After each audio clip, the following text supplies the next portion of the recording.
자, 이번에는 세 번째 인물 좀 보겠습니다. 조영남 연예인입니다.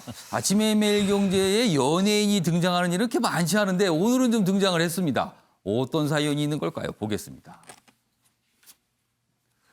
화투 가지고 너무 오래 놀았다. 무슨 소리죠? 이게 무슨 기사일까요? 화투 가지고 너무 오래 가지고 놀았다. 내용 보겠습니다. 조영남 그림 대작 대법원 공개 변론이 있었습니다. 그러자 이런 설명이 있었어요. 내 그림은 개념 미술에 가깝다. 다른 사람이 그렸다는 것을 문제 삼을 수가 없습니다라는 얘기고요. 소란 일으켜 죄송합니다. 울먹이기도 했습니다. 근데 화투 얘기는 뭘까요? 여기 좀 더 설명이 돼 있어요. 여기 보시면 뭐 이런 물입니다. 본인이 설명한 건데 고유한 아이디어, 대신 그린 게 아니라 아이디어를 주고 누가 그리게 한 건데 이것도 어떻게 보면 개념 미술이다. 어떤 아이디어를 제공한 거다. 피카소나 바안고가 그림은 이렇게 그리는 것이라고 단 한 번도 말한 적이 없다. 제 그림은 화투를 통해 한국인의 애환을 표현한 작품으로 개념 미술에 가깝다. 이렇게 좀 항변을 했죠. 자, 요 얘기인데 영상이 있습니다. 영상부터 좀 확인해 보겠습니다. 전화통화나 휴대폰 문자 메시지를 이용해 추상적인 아이디어만 제공하거나 기존의 도록에 있는 그림과 똑같이 그려달라고 주문하였을 뿐 스스로의 사상과 철학에 따라서 작품의 컨셉을 구상하고 그것을 실현할 방법을 정해서 조술에게 구체적으로 지시하고 밑그림에 추가 작업을 하는 등 창작 행위를 했으므로 오로지 혼자의 작업으로 이루어지는 것이 창작자의 의무이고 상식입니다. 자금량이 많이 필요한데 자금량을 다 물리적으로는 작업을 할 수가 없잖아요. 그럴 때는 조술을 많이 씁니다. 옛날부터 어르신들이 화투를 가지고 놀면 패가 망신한다고 그랬는데 제가 너무 오랫동안 화투를 가지고 놀았나 봅니다. 부디 저의 결백을 가려 주십시오. 화투를 가지고 너무 많이 놀았나 봅니다. 얘도 어르신들이 말씀하셨는데 그렇게 놀면 안 된다고. 근데 본인이 뭐 이런 거 어떻게 뭐 반성이기도 하고요. 그리고 뭐 억울함에 대한 뭐 억울함을 호소한 것 같기도 해요. 뭔가를 지금.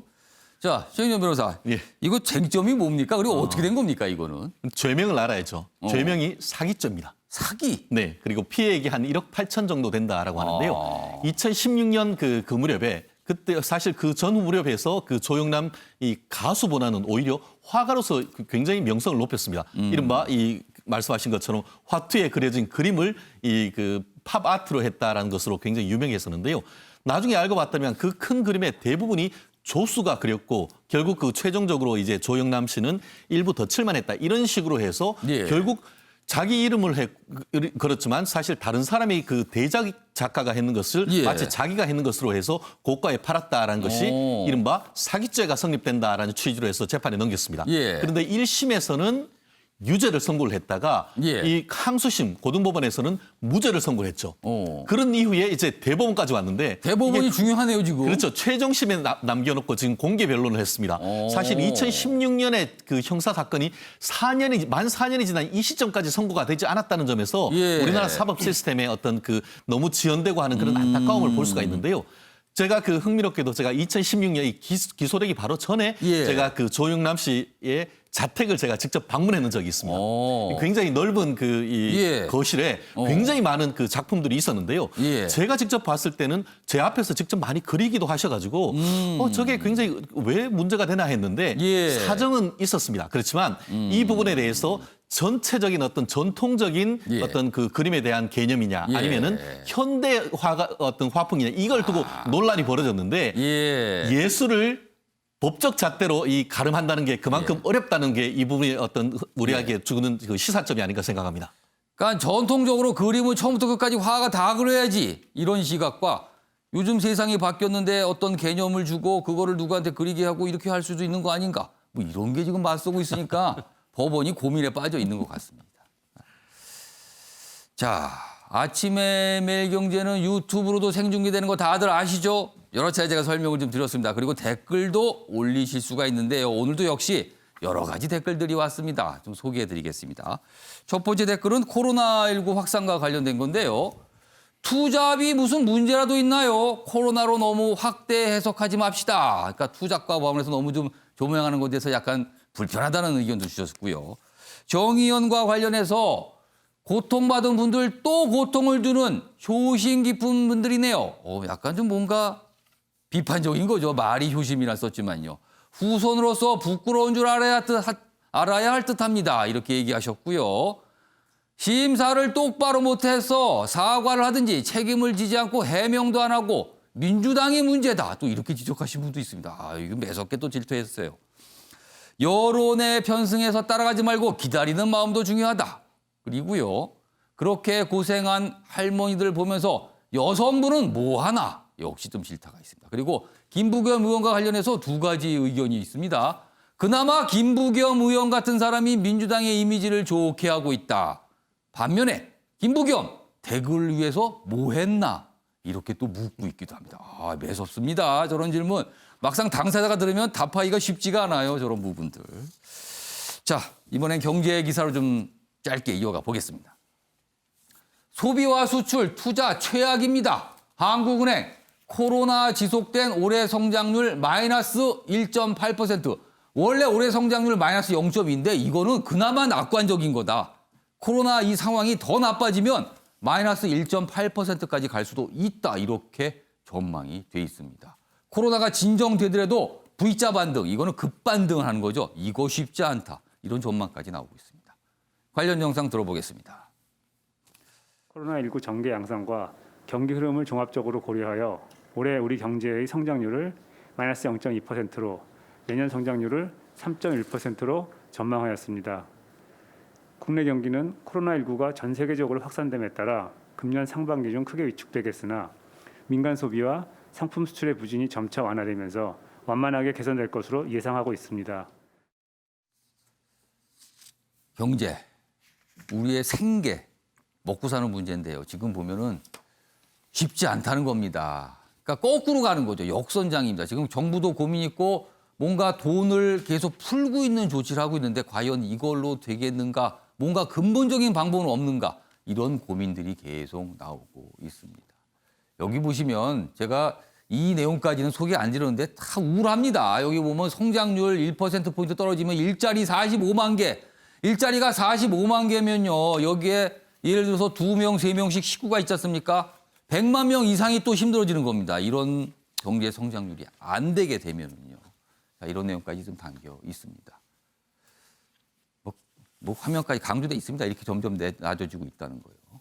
자, 이번에는 홍콩 국가보안법 얘기 좀 해보겠습니다. 지금 홍콩 상황 심상치 않게 돌아가고 있어요. 중국 홍콩 보안법 반대 단 1표.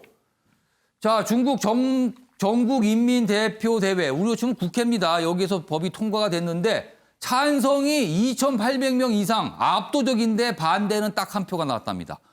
그 한 표 누르신 분은 엄청난 용기 아닙니까? 미국은 홍콩 특별지휘 박탈 수순을 밟고 있다. 다음 기사 하나 더 보겠습니다.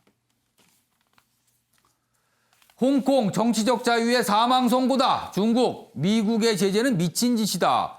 홍콩 의회가 아니고요. 중국 전인대에서 가결된 거니까 그러면 이거는 뭔가 일국 양제가 아니라 그냥 일국 일제 아니냐. 원래 홍콩은 일국 양제 체제를 유지하겠다 했는데 이거는 그거 무시한 거 아니야. 이런 지적이 나오고 있습니다. 관련 영상 들어보겠습니다.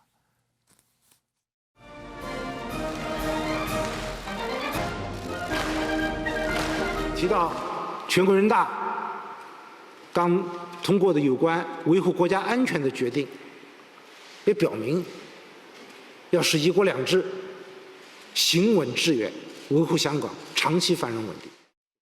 We don't have any freedom and any freedom of speech, nothing. And we have no hope in Hong Kong because 다음 화면 봐주실까요? 짧게 좀 요까지 설명해 드릴게요. 다음 기사입니다. 반중 인사 징역 최장 30년 등 내용이 이 법에 담겨 있답니다. 반중 활동에 대한 또 해석 여지가 굉장히 애매하다 그래요. 장소영 교수님, 이거 어떤 의미일까요? 글쎄 지금 뭐 저런 뭐 홍콩 보안법 같은 예. 문제는 지금 중국이 상당히 지금 강대국으로 부상하고 예. 있고 과거에 미국의 단일 패권에서 양대 패권으로 지금 진행되고 있지 않습니까? 예. 그렇기 때문에 양대 패권이 구체적으로 지금 홍콩 보안법을 두고 지금 충돌하는 그런 현상을 우리가 지금 보고 있는데 예. 결국은 뭐 저기서 얘기했지만 이제 홍콩의 죽음 그리고 홍콩의 정치적 자유에 대한 사망 선고 예. 뭐 이런 것들로 지금 뭐 카피가 뽑혔듯이 예. 앞으로 중국에 대해서 미국의 견제가 강화될수록 중국도 마찬가지로 미국에 대해서 반발을 하는 기류가 상당히 강하고 예. 지금 현실적으로 봤을 때는 미국의 어떤 국력이라든가 뭐 군사력 이거에 대해서 중국이 예. 여기에 범접할 수는 없습니다. 그리고 경제적인 그런 측면도 미국이 상당히 막강한 예. 지위를 차지하고 있기 때문에 예. 그럼에도 불구하고 이런 것들이 앞으로 향후 양대 패권 세력으로 과거에 이제 양극체제처럼 이렇게 갈 가능성이 있다고 봅니다. 알겠습니다. 마무리하겠습니다. 코로나 사태 이후 온라인 배송은 호황이었습니다. 비대면으로 물건을 사는 거니까 안전하다는 생각이 있었던 겁니다. 그런데 막상 그곳에서 일하는 사람들은요. 코로나 감염에 너무나 취약했습니다. 그리고는 결국 일이 터졌습니다. 코로나 방역 격차를 해결하는 것, 새로운 문제가 우리 앞에 던져졌습니다. 시청해 주신 여러분 고맙습니다.